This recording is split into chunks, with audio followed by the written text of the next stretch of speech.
பெரியார் பிறந்த மண்ணில் வெற்றி கழகத்துடைய தலைவர் இங்கே வருகை தந்திருக்கிறார்கள்.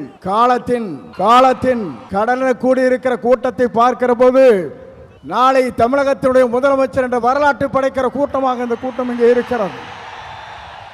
எல்லோரும் சொன்னார்கள் எப்படி ஆட்சிக்கு வர வேண்டும் என்று பல பேர் கனவு காணுகிறார்கள். ஆனால் தமிழ்நாட்டு மக்களை பொறுத்தவரையிலும் நாளை தமிழ்நாட்டை ஆளப்போவது புரட்சி தளபதி தான்.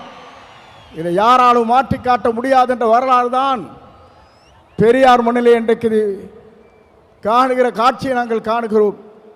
சமுதாயம் என்பது தந்தை பெரியார் அவர்கள் குறிப்பிட்டதைப் போல ஏழை மக்களுடைய கண்ணீரை தீர்ப்பதற்கு ஒரு நல்ல தலைமை வேண்டும் என்று பல நாட்களாக மக்களுடைய கனவு இன்றைக்கு நிறைவேற்றப்பட்டிருக்கிறது.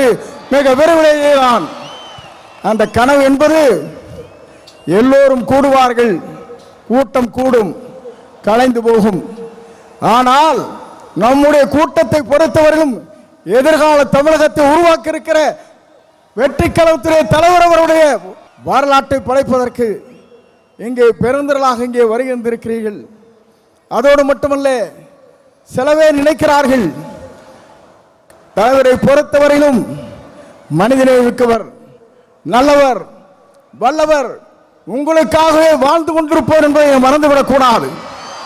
ஏனென்று சொன்னால் ஒரு ஆண்டுக்கு 500 கோடி ரூபாய் வருவாய் அது தேவையில்லை என்று விட்டு மக்களுக்கு பணியாற்றுவதற்கு ஒரு தலைவர் வந்திருக்கிறார் என்று சொன்னால் உலக வரலாற்றில் புரட்சி தலைவரை பார்த்தேன், இன்றைக்கு புரட்சி தளபதி இன்றைக்கு காணுகிறேன்.